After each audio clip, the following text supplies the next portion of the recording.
And on your trip there, kuna hii tunnel fulani, mliambiwa juu ya ile tunnel ama ile, there's that coffin ya a famous king wa hiyo Giza, hiyo tunnel bado haijapatikana mpaka leo.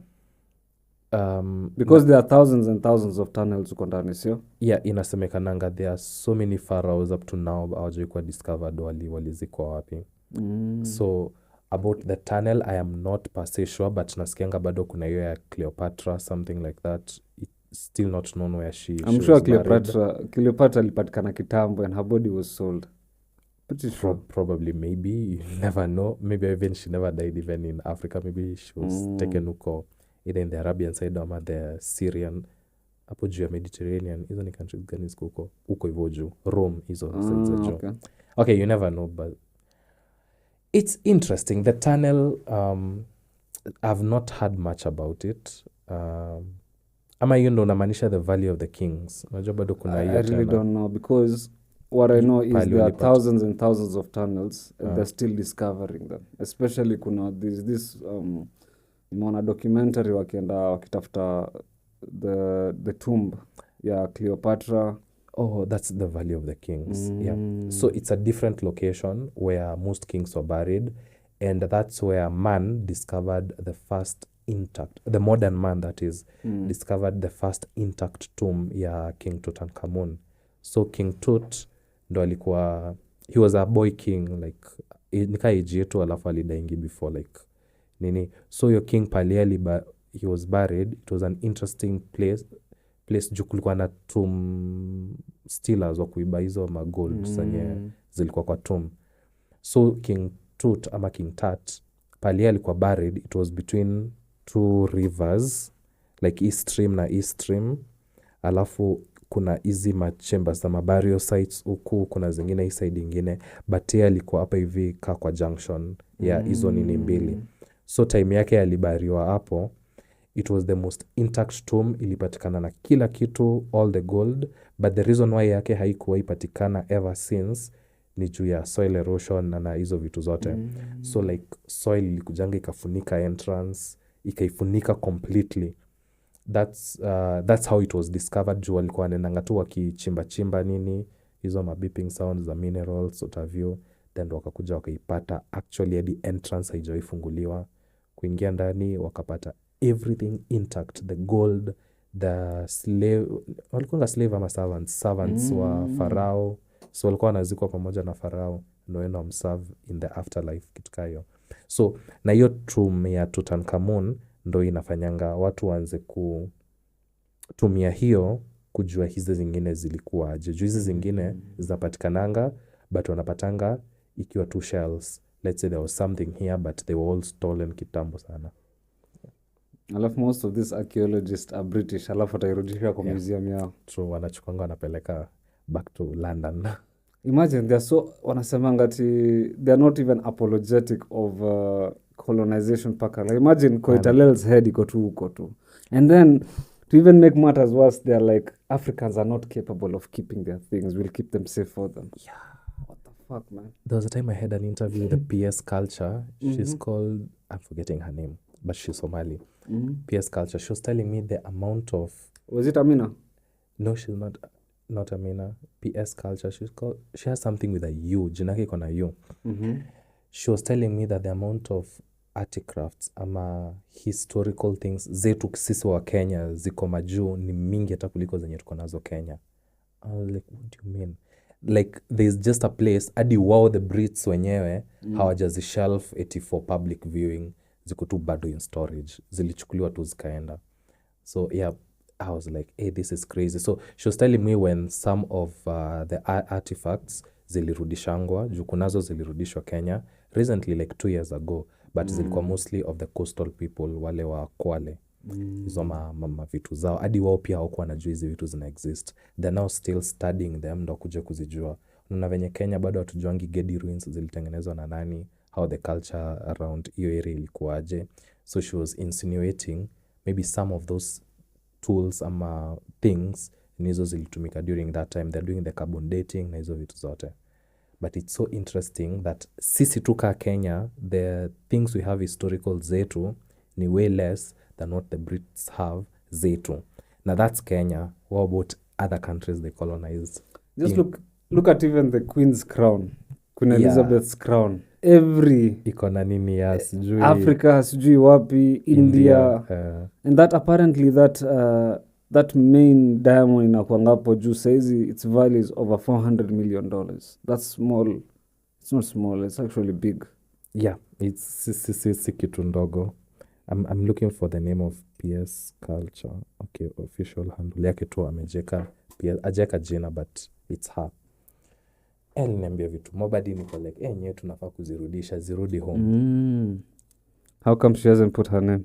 Ndio nimefind it. That's the official government page maybe. Oh, okay. Uh-huh. Yeah. But yeah, she was shedding your light to the fact that we have so many things. Oh yeah, Umi. That's her name. We have so many artifacts in London, in storage actually, hata si on display. Kwa hizo museum zao ziko bado tu in storage, but bado ni za Kenya. So how many of them ziliibiwa? Think of that. Kama hizi ndo ziko in storage, kuna mob ziliibiwa. Definitely, mob sana. So that's where the issue of home guard and loyalists comes in, because the nature of home guards and loyalists is to protect their own interest, waki-sacrifice their own.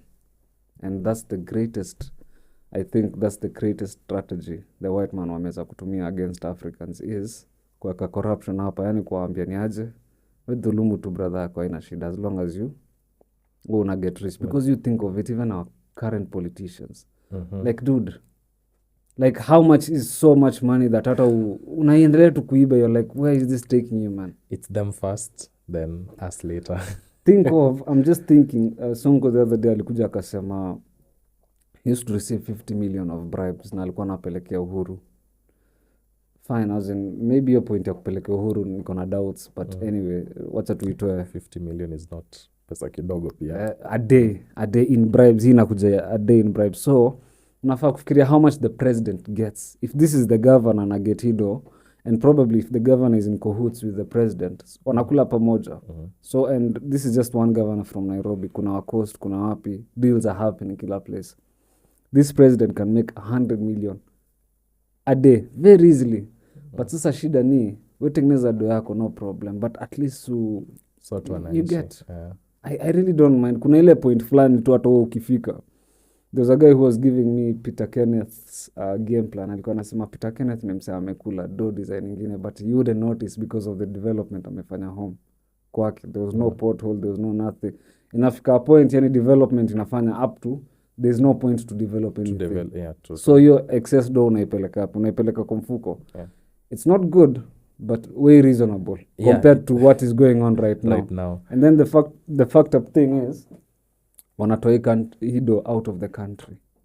You know, that's in itself inaharibu the economy, because yes umeiba but spend it here. Okay, spend hapa inarudi kwa circulation, ama it boosts back the ecosystem in one way or another. But nafam, unaitoa nje, unataka kwenda kubuy luxury. And I noticed there's a reason why these politicians buy expensive watch. Wanaweza enda wanue Audemars Piguet for 3 million. And guys are like, I'm like, nah fam, you guys don't see it. Hu jamaa amekado yake in assets. In a way, if push comes to shove, anaweza weka 10 watches worth, I think, 100 million kwa jet, and I fly off. Because you see, the good thing about these watches, they never depreciate in value. They actually appreciate some. It depends. Hublot is a very shit watch. Okay. I don't know. Do you follow this guy naitwa Nico? Yeah. The guy who reviews watches. Not Omilana, not the YouTuber. There's a guy called Nico, a guy in his 50s, fat guy, comical sana. Hata juzi. This guy is an expert watch. And as angalia the watch on your wrist, aseme, this is a Rolex Daytona reference number XXX, the same way uko fit na tech. I actually see people's phone, I'm like, okay, I know which phone that is. So yendo alifanya nianze hata kufall in love na watches, because alikuwa nasema, do you know this is the first watch I'm ever owning? This because I was given for review. This watch, and I liked it. This watch nilimaliza nayo KCSE, niko nayo mpaka leo. So watches, and most of the time ukiniuliza the time, ndaangalia phone yangu, I would never go to it's very rare. Check it. Inasema sahi ni 12. As in, it's not even the correct time. iko tu hapo just for so watch ni kitu culture haitakufa because you can wear it as an ornament ama jewelry. Yeah, true. So brands like Rolex never depreciate in value. Actually it's an investment. Ukinunua the latest Rolex right now and if it may discontinue it can appreciate up to $6,000 in 1 year. Kama by 10,000 at the end of the year inaweza kwa 16. But depends on certain brands. Hublot haina hiyo effect. Okay. Even so I was talking about Nico, there was a time aliona Rick Ross akiona a fake Odomavige akamcall out akamwambia yo there's only 1 out of 1 na najua mwenye na own hiyo kitu. So he's like connected, he knows every watch inatembea. And his biggest enemy anakuanga Hublot because he actually ana exposing Hublot. Anasemanga Hublot wako na just normal mechanics because you see what makes a phone a watch expensive is the time it takes, and it's actually you're not even buying the gold you're buying the components of the watch, how long it took, and it's actually kila Rolex it's handmade. It's not processed. Unaona? So those sprockets hizo nini zini kitu zimesetiwa, and apparently a quartz watch is more accurate than a Rolex. You know that Rolex inaenda ikilose time. Yeah, true. So this guy called he used to call rappers out because right now ukinunua an original AP uende uweke diamonds, you're devaluing it. Because even those diamonds you're putting, see as in original diamonds, ni zile cut diamonds, those useless diamonds people don't know. Yeah, true. But you see now with the fact that I really hate black culture, especially US, they portray African in one bad way. Because one thing, who rapper may make it, we'll still continue selling drugs, we'll still continue buying, no good investment or nothing, chains, bling, I'm busted out. That's what they say, you see? But you realize that these guys were pushed towards consumerism. Like you just keep on buying, keep on Gucci, whatever. Na ukiangalia Gucci, because mimi nimekuwa na cloth line before, I know the margins. Gucci and Fendi wanatengenezanga hiyo kitu na $20, $24 at max, and then they come and sell it for $1,200. Yep. In fact, most of the time, they would rather burn their stock than wakupatia discount. That's how they work. They're like, hii kitu imeisha, we're not giving discounts, we'd rather burn them. Wow. That's why it's like, wase uniambia sijui maybe a clothing brand sijui ni which type of nini, niko like it's still the same na kenye tunavaa Kenya au ni venye tu wamei package vizuri. And messed up is unajua Levi's the brand. Yeah. Do you know wanatoa ngongo ya wapi? Hapa EPZ. Even denim hapa EPZ Thika Road. Zina exportiwa, alafu you since you like brands when unazibai tena. Alafu utazibai the moment I started clothing and nikaanza, I'll show you my clothing. Nilikuwa nimeanza when I was in uni hapo first year second year. Yetu tulitengeneza, we actually drew it down. Tukaituma Pakistan and ilishonwa na ikaletwa with the tag everything. Sisi then these artists wenye tulikuwa tunajaribu collab now, these ones are just buying plain hapa Lutuli ama whatever, slap a logo on it and then it's a cloth line. So the moment nilianza kupay attention to details, because I personally, in fact even this podcast, the intro, nimeambia there's a friend of mine who's a music producer, nimeambia you have to create for me an original intro with music. And I told this rapper, you have to make for me like a 16 bars. Unakumbuka Boondocks ikianza, I am the storm that the builder refused. I want exactly. So I pay attention to the detail. On that. Yeah. I need like sound my videos. I'll hook you up with Mike. Mike is a good producer. And I says he's trying to put himself out there, so I'm pretty sure ata collab na one way or another. So when it comes to cloth line, nilikuwa na pay the attention to detail, like the stitching, like the tag even on the behind, lazima ingekuwa yetu, some small signs ya kuonesha hapa ndo logo yetu, watu wa Kenya wasione that this is a slapped thing. And I made the margin small, meaning a jumper huko tulikuwa tunaitengeneza na $9. So ikikama hapa, then of course the rates were low. Ilikuwa around $80-90. So ikikama hapa, if you sell it for 80-90, kwani weni walini? 89, bro, do you know as in before Ruto came in tulikuwa tuna trade at 90? Okay. Think of it. Before Ruto came in we were trading at 90. saini venye nasema ameshukisha, okay, it was what 160, saini 127 28. So it actually iko kwa mbali. There was a time hata tulikuwa tuna clock around 70. So the moment Uhuru took part, and I guess ilikuanga hapo around 2015, because nakuanga, I don't know, me with time frames nakuanga exact, ilikuanga around hiyo time. Ilikuanga around 80s ama it was in the late it was trading around late 80s to hapo 90s. Unaget, hapo ndo dola ilikuwa na trade. So kitu kama nimeproduce na 900, I would try and sell it for 1500. Anytime business model yangu haikuangi na margin mingi. Even selling out the studio, I try to make things affordable. Make profits ama break even. At best, make this guy at least akwe na an easy time creating content. You see, that's why his story editing time tumekat anaitwa nani? Tumekat the creator. Yeah. You see? So when it came to the clothing line, the details ukiangalia, you're like, these guys are making a lot. Leave alone hata hizi clothing lines za Gucci na nini. Nike, to produce one Nike shoe is like $30 ama $40. And then ikienda sasa hapa islap with the logo Nike, that's it. I said the first trip I'm going to China, I'm going to create my own line of shoes, Nas. Na ikwetu yangu, it's not for commercial sale. Just go and make my own line of shoes, because my friend went there akaniambia, Nas, you can actually make your own shoes. Unaweza enda utengeneze tu kiatu yako. I believe anything is possible. Alafu unajua you become a popular figure, watu wakikuona umezivaa wako interested ni nini, then now you start like making a brand out of it. Now start commercializing the same. Interesting. Okay. How do you go about your content? Like, tulianza scripting. I'm still taking it back from the intro. Then after you've now done the scripting, what follows? So after the scripting, whilst I'm writing the scripting, kwa script kuna place me andika insert clip, meaning this is where I'm supposed... You do actually that? Dude, you know I'm a script writer. I actually write movies and stuff. So here's where, as in andika this statement, I know this is my opening statement. This opening statement, I write, this is the first shot. Because right now I use 2 cameras. So najua, his statement itakuwa on this camera. This other statement itakuwa on my side camera. When I'm talking about this itakuwa voice over. Hapa ndo where I insert the clip. So down to the detail. Okay. That's pretty interesting. Yeah. I do write scripts as well, but zangu are not as detailed ama word for word. It's mostly like I just know this is the intro, then the intro line. The intro line mostly nakwanga nimeiandika, then now the bodies nakwanga in bullets form. So kutoka hapo hivyo I flow. Now let me show you. So this is my script. I remember astral projection, and I wrote this went viral. So this was my first one. So you can see hapa nimeandika sect 1.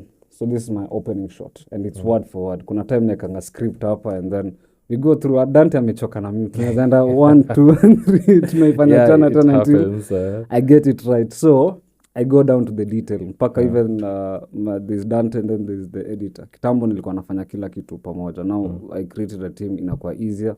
So once nikiandika hii script, there's Mercy who edits them. So Mercy anakuja anasoma script yangu, anajua hapa insert clip, tayari nishamuonesha the clip that I want inserted at X point. Even the background music, trust me. So umesikia iko na background music. The background music has to go with the theme. And you're a perfectionist. Exactly. Let me tell you who inspired me. Me, when I watch movies, I don't watch actors. I watch directors. And true. I think we are the same. Yeah, I'll have to read the script kwanza. Mi utafuta script kwanza, and then I will read the movie and I watch movie, but I never watch anything to do with Wakanda. I hate those movies. Me, even when watching visually, it's never for the entertainment. I just want to see hii role iliendaje, how hii shot ilipigwaje kitu kayo. Sometimes nikiambia my brother, hiyo shot ni fit, ako like, enjoy movie bana. He doesn't care about the shots, the anything. There's a time tukiwa movie night, of course, na girlfriend ama nini, na pause na mwambia, no, you see what happened here. He's like, Nas, come on man, you have to let the movie go on. Exactly. Ule mtu alinifanya nikuwe inspired na film ama content creation is a director anaitwa Quentin Tarantino. You know of Quentin? I don't know people by names. Okay. Najuanga watu. Let me give you nikiwaona, his creations then. Unajua Django Unchained? yeah. Django Unchained is his. You remember Pulp Fiction? Yep. That's his. Kill Bill. Kill Bill 1, Kill Bill 2. Okay, have you Hateful Eight? Inglourious Bastards? That sounds familiar. So in a period, he started his shooting career in 92.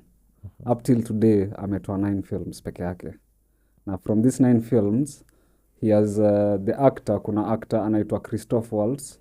He has won 2 Oscars from 2 of the films Quentin has produced. Like 2 of the 9. 2 of the 9. The first one Christoph Waltz alifanya was Inglourious Bastards, which he played a Nazi. And then the second one was Django Unchained, which alikuanga the nani to Django. You see? Was it the helper to Django? Alikuanga hapo akauliwa before the movie ended. So from his creation, he won 2 Oscars. Na bado Quentin yeye amechukua 2 Oscars. Pulp Fiction ilishinda Oscar. And I think Django Unchained pia ilishinda Oscar. Na bado there's something called a movie score. You know what a movie score is? Now those rating, no, it's not about rating. Now those are the music, the background music. That's what is called a movie score. You get? So a movie score needs my background music, the composers. There's this guy called Erion Maiore. I guess he's an Italian. Ametengeneza a lot of sound music movie scores for Italian spaghetti films. Ni kama western, you know, western films, the cowboys. Yeah. Now spaghetti western, yeah, Italian version of the cowboys. Unaona? Yeah. So the moment I was shown Quentin's work, nilianza tu kuwa obsessive. I'm a cultic follower. Every weekend I have to watch his movies zote. Na kuanga tu na run. Pakata movie nights naambia yo, tunawatch Quentin kutoka Reservoir Dogs, Pulp Fiction, all the way mpaka saizi. You get? So, and I've watched Django ka 200 times. And every time tu nikiangalia, kuna time hata naweza something new. I find something new. And especially, so there is Quentin Tarantino, kuna Christopher Nolan. Christopher Nolan is dope. Yeah. Oppenheimer, sijui nimewatch mara ngapi. Guys are like, it's boring. I'm like, guys, hamjui it's like you guys hamjui. You're just interested in Wakanda and stuff. You're into art. Thank you. Okay, I am into art. Like, in a way that hata akiongea anytime as nikiona movie happen in my mind naangalia hiyo script. I'm like, hapa ni interior, because unajua vile scripts yuandika interior, time of day, nini night, short, cut to black, kuna hiyo nini when sasa scene imeisha. In my head tu nikiwatch movie, it's like neural plasticities happen. I'm learning something new. I'm like, this is director. And now there's this other guy called Guy Ritchie. Jason Statham really likes akifanya kazi na watch The Gentleman. Yeah. Now that's Guy Ritchie. Guy Ritchie anajulikana for his edits. Na ukiangalia, even in my content creation, I copy each and every one of these directors. Ikamko scripting, I'm like, this is Quentin. Ikamko short, it's Quentin. Ikamko edits, Guy Ritchie. Christopher Nolan pia ako na side yake ingine. So you take your inspiration mostly from film? Film, yeah. Okay. Film, because actually nataka kuingia into film. Niko na project in the next 5 years down the line. And nataka kutengeneza a film based in 1888. Nataka kutoa Kenya niwapeleke in 1888 before the railway. Okay. Imagine you're just talking about horses, no phones, no nothing, just horses. And the good thing about this film is the fact that tutatumia VFX sana who make that to give that utopia, that feeling of you're in a different utopia ama you're in a different setting. So nowadays zile movies zimetengenezwa, they're not imaginative, because look at the movies that have been made in Kenya. I'm not criticizing good production, but it's based on someone who wanted to be a soccer star, akaanguka. It's not imaginative. Like the basic nika class 1 level of thinking. Yeah. So the point is, we are trying to, even with this podcast nani, we are trying to change the game. Hatutaki kwenda that Kenyan style the same way ukifanya content yako. You're like, this thing ikona that oomph to it. Like, this guy, yes, he's Kenyan, but how does he do his editing? You understand? Yeah. You've mentioned you have a team. That is something I am also trying to work on. I've been doing all this by myself. Nice one. Yeah. So from Scripting, research. Okay, my scripting is not as detailed. Inakwanga first of all research, then scripting. Then from there, shooting. I shoot mostly in my house. And the editing now is the one that takes time. I am now scripting hadi venye nitaongea, I am not keen to details, but the editing hapo I am super strict. That's why I still find it hard to give someone to edit for me. I still feel like hatafanya venye mimi nataka. Nilikuwa hivyo until I had to just let it go. I know it's something I need to work on. It's something I've been told by many people. You need to let it go. Give people also their creative freedom. Utapata kuna kitu anaweza fanya better mimi siwezi fanya. That is very true. But it's a journey I'm also taking. Niko like sometimes I've started with my work. I am a content producer as well. So kwa kampuni venye nafanya I get like creators shoot videos for us. So hizo videos sometimes I delegate them to someone and I edit. I try with that at least niyo niweze kupata hiyo ku-release vizuri before now my videos. Yeah, nikikuwa now that comfortable, I think I can now give someone to cut and edit my videos. But I think when I get there, I'm still on that journey, I'll still be hands-on on editing. I might delegate vitu mob, but editing, nashuku nitoko hands-on sana. While scripting, by the way, I should even think of the edit. Like, najua hii line itasema, the cut will look like this. The framing will look like this. Nitaeka hii overlay. Sometimes I even look for overlays even before I've started shooting. Yeah, same, yeah. So bro, first of all, nataka kukuambia kamera zetu haziwezi go for all that long. Tumerecord for 1 hour 45. Hey, baby. 1 hour 45? Yeah. Thank you for coming. This is the first podcast tumefanya at 5 a.m. And wendo umekuwa kwanza kunionyesha. Actually, I can do it. See, it was a far-fetched idea because guys were like, hey, Nasir podcast asubuhi. I was like, there's a reason podcast nafaa kwa asubuhi because even the energy is different. Yeah, true. Unaget, si say asubuhi ama jioni. So again, Roy Kanyi, thank you for the opportunity. Nataka ukuje tena, bro. We have to do this again. I appreciate as well. Yeah, definitely. Again, 5 a.m. Come, by the way, come tumia studio. You're free to do. Come do your thing here. Ukikuwa na project, come ufanye. No one will ask you for anything hapo.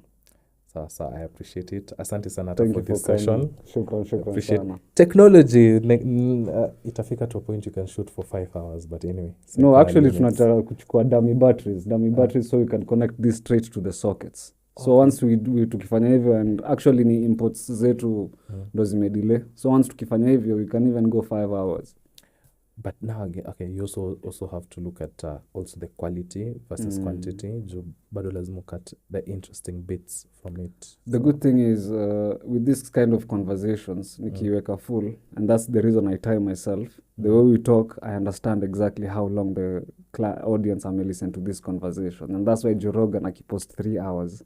People are going to watch that 3 hours. Even if hawataimaliza leo, but bado hawataimaliza. Because there is always something. So as in, this thing was supposed to start 2 years ago, and thank God it delay. I was pissed about it.